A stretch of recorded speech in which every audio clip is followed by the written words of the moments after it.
wakakutana mbele mbele ya mfalme Suleimani. Watu wote wa Israeli wakati wa sikukuu katika mwezi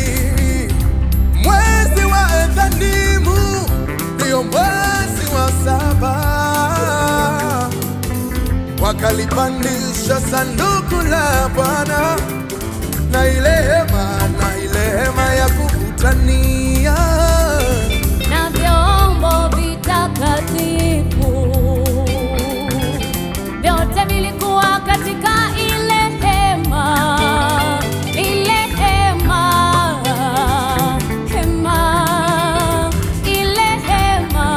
ya kukutanikia.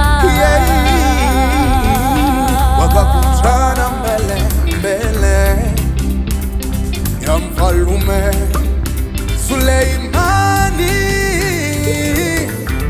Watu wote wa Israeli wakati wa sikukuu katika mwezi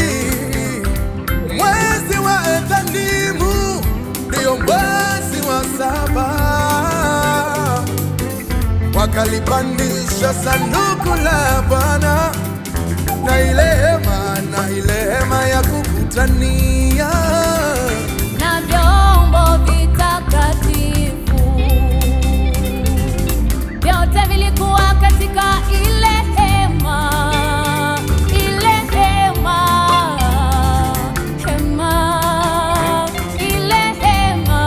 ya kuabudia.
vyombo vitakatifu vyote vilikuwa katika ile hema. Vitu hivyo makuhani na Walawi wakavipandisha.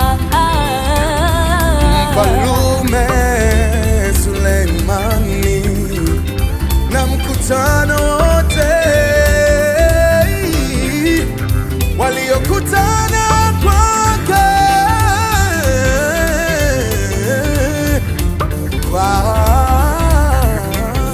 walikuwepo pamoja naye mbele ya sanduku la Bwana, wakichinja sadaka kondoo na ng'ombe.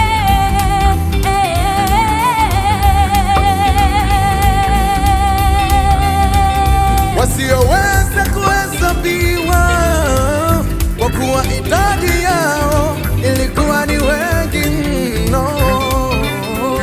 Vitu hivyo makuhani na Walawi